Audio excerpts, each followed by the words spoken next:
Bon, je vais te montrer comment est-ce qu'on trouve un bien rentable et comment est-ce qu'on le transforme en une opération à 6 chiffres de marge. Et honnêtement, quand tu vois ce que les autres investisseurs laissent passer, bah, ça fait presque mal. Ce que je vais te partager là, c'est exactement le process qu'on utilise avec mes clients avant de lancer une opération de division. En fait, ça fait plus de 10 ans que je fais de l'IMO et ça va bientôt faire 18 ans que je suis dans le BTP. Et tu peux me croire, j'en ai vu des investisseurs qui achetaient des biens qui semblaient parfaits sur le papier, parfaits sur le tableur Excel et qui se retrouvaient coincés comme des oiseaux en cage par la suite. Et j'en ai vu d'autres partir sur des projets que personne ne voulait parce que soit il y avait trop de travaux, soit c'était trop compliqué au niveau administratif et sortir avec des 100, 150, 200, 300 000 euros de marge. Et ça assez facilement. Et la vraie différence qu'il y avait, c'était le sourcing. On va parler là d'une opération que j'ai réalisée avec des clients avec qui on a fabriqué la marge sur mesure, étape par étape. Avant d'aller plus loin, on va être clair sur un truc. Diviser un bien pour créer de la valeur, c'est pas juste acheter grand et revendre en petits morceaux.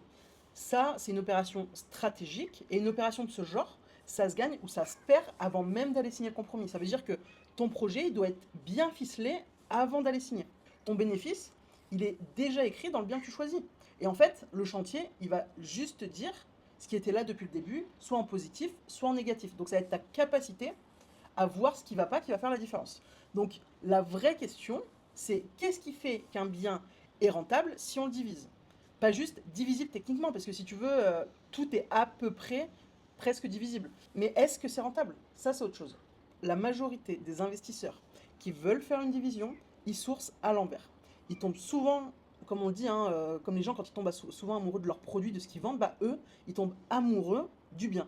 Donc si tu veux, ils vont faire quoi? Ils vont commencer à se projeter. Ils vont commencer à calculer des marges dans leur tête et ensuite, ils vérifient si c'est faisable.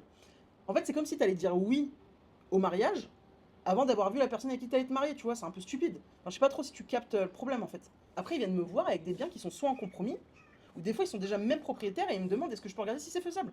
Mais en fait, c'est déjà trop tard. Donc, tu as perdu ton pouvoir de négociation et tu as déjà perdu ta marge. Donc si tu veux continuer sur ça à l'instinct, bah ok, faut que tu sois prêt à laisser sur la table 20, 30, 50, 60 000 euros. Et ça sur chaque opération. Et j'en ai même vu qui sont restés bloqués avec des biens qui sont indivisibles et qui ne pouvaient pas revendre. Ça, je crois, c'est la pire des situations. Donc là, l'idée, c'est que je t'explique un système simple. Toi, quand tu recherches un bien, tu dois te poser 5 questions principales. Déjà, est-ce que tu réponds à un besoin? À un besoin, une demande. Donc, est-ce que si j'achète cet immeuble, que je le divise, je sais pas, en 2T2, 3F3, est-ce que la commune où je suis, il y a une demande pour ça? Oui ou non? Ensuite, qu'est-ce que tu vas faire? Tu vas aller voir si au niveau administratif, c'est possible. Est-ce que j'ai le droit de diviser? Sous quelles conditions? Donc ça, tu te rapproches de l'urbanisme, tu vérifies le PLU et tu vérifies le zonage. Une fois que ça c'est validé, tu arrives ici. Tu te dis, ok, le bien il est divisible, ça c'est une chose. Est-ce que je peux créer de la surface? Est-ce que je peux aménager des combles? Est-ce que je peux faire une surélévation, une extension? Est-ce qu'il y a des dépendances à aménager? Parce que ça, c'est de la valeur ajoutée tout de suite, en, en surface habitable ou en surface commerciale. Donc ça, quand tu vas revendre après, ça va être une méga revente parce qu'admettons, tu achètes un bien qui fait 150 mètres carrés. Au niveau administratif, ça colle, tu peux diviser, tu peux créer de la surface. Au niveau des combles, des dépendances, garage.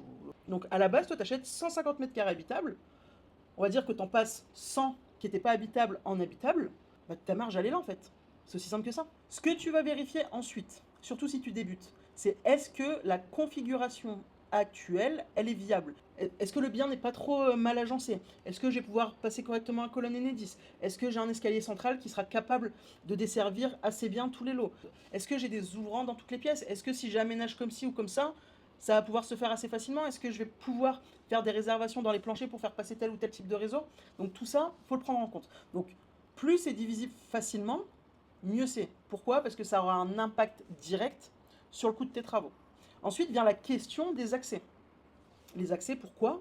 Parce que bah, les gens, quand ils vont louer ou quand ils vont acheter, ils veulent pouvoir se garer et ils veulent pouvoir avoir un accès piéton, ce qui est logique. Un accès piéton sécurisé, pardon, ce qui est logique. Et bien généralement, les places de parking sont souvent obligatoires. Et de plus en plus, on demande maintenant des places de parking couvertes. Donc ça, à vérifier si tu as ce qu'il faut pour pouvoir les créer. Et si tu ne peux pas les créer, comment tu peux pallier à ça? Après, une fois que tu as vérifié tous ces 4 points, donc c'est les 4 points principaux, pour pouvoir commencer à penser à se positionner, rapproche-toi du vendeur pour voir s'il est ouvert à une négociation. Pourquoi? Parce que toi, en tant qu'investisseur, tu ne dois pas acheter au bon prix. Tu dois acheter à un prix inférieur au prix de marché. Parce que, admettons, si tu achètes à 1000 euros du mètre carré, que ton prix de marché, il est déjà à 1000 euros, tu n'as pas d'angle possible pour pouvoir créer de la marge. Alors que si tu arrives à négocier, à acheter à 800 euros du mètre carré, bah déjà, sans rien faire, tu as pris que 200 balles du mètre. Et après, bah, c'est en fonction de l'état, de la vétusté, enfin c'est en fonction de plein de choses hein, qu'on définit un prix au mètre carré. Donc toi, l'idée, c'est toujours d'aller chercher en dessous. Et quand tu vas additionner ton prix d'achat au mètre carré plus ton coût de travaux au mètre carré, il faut que tu sois encore en dessous du prix du marché, parce que c'est là que ta marge se trouve. Donc en gros, c'est quoi un projet rentable?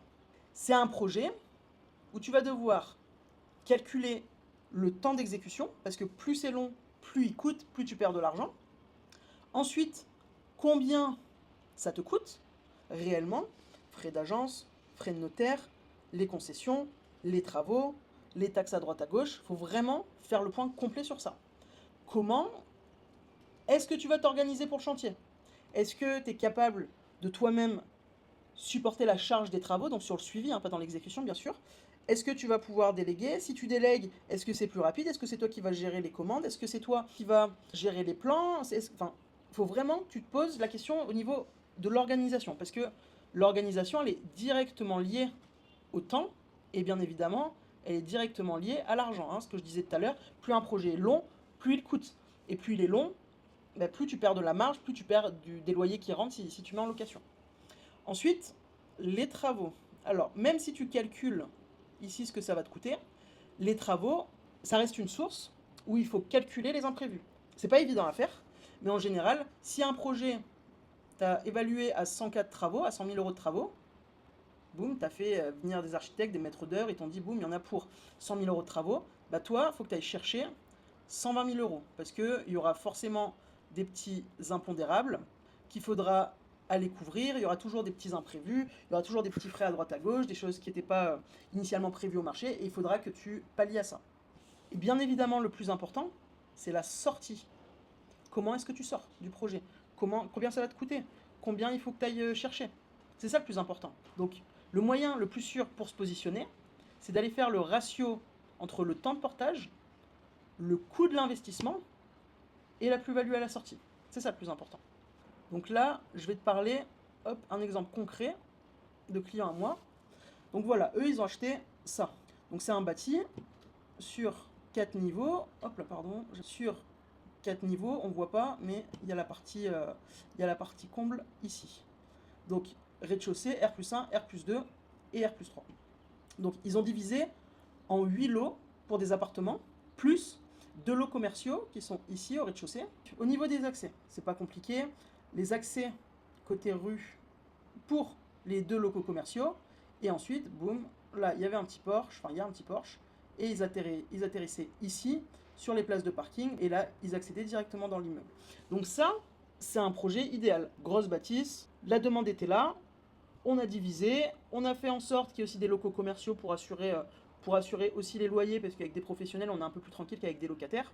Du coup, eux, ils en ont loué 6 appartements en location nue et 2 appartements en location courte durée, plus les locaux commerciaux. Donc autant te dire que la rentabilité, elle était là, parce que c'était une ville dortoir et il y avait pas mal de travailleurs. Donc ça, c'est un projet qui est ultra rentable. Mais la construction, elle s'est faite pas à pas. Il y avait tous les éléments étaient réunis pour la bonne construction du projet. Donc ce qu'il faut retenir, l'intérêt. Est-ce que mon projet a une demande, a un besoin particulier? Est-ce qu'il répond à la population locale, à la demande locale? L'analyse, mais en lien avec les agences immobilières bien évidemment, hein, pas que celles qui te vendent, pour l'étude de marché, l'étude à la sortie, t'appelles les entreprises pour les travaux, enfin les professions intellectuelles pour chiffrer les travaux, et tu fais l'étude de faisabilité. Est-ce que mon projet il est viable, hein? C'est tout ce qu'on a dit auparavant. Donc tu vois, le sourcing, c'est pas juste trouver un bien, c'est vraiment trouver le bien qui correspond à ton équation de rentabilité. Et cette équation, elle est différente pour chaque investisseur selon son budget, son réseau et sa capacité à gérer les travaux. Les investisseurs qui réussissent en division, c'est pas ceux qui visitent le plus, c'est ceux qui savent prendre des décisions rapidement. C'est ceux qui vont savoir filtrer de manière impitoyable et surtout, le plus important, qui ne s'attachent jamais à un bien avant d'avoir des données et des chiffres. J'ai appris une chose en fait depuis toutes ces années, et c'est un peu à controverse ce que je vais dire, mais la meilleure affaire, c'est souvent celle que tu n'as pas faite. Parce que tu as su voir les pièges avant de tomber dedans. Donc si tu es investisseur, que tu veux te lancer dans la division, mais que tu ne sais pas par où commencer au niveau du sourcing, des travaux, de l'administratif, ou encore parce que tu n'as pas de réseau, ou si tu as un bien en vue et que tu veux éviter de te planter sur le chiffrage, tu vas trouver un lien dans la description juste en bas qui va te permettre d'en discuter directement avec moi ou avec un de mes experts. Et si tu as des questions, tu les mets en commentaire et puis j'y répondrai. C'était Sadia, on se retrouve dans la prochaine vidéo. Ciao ciao.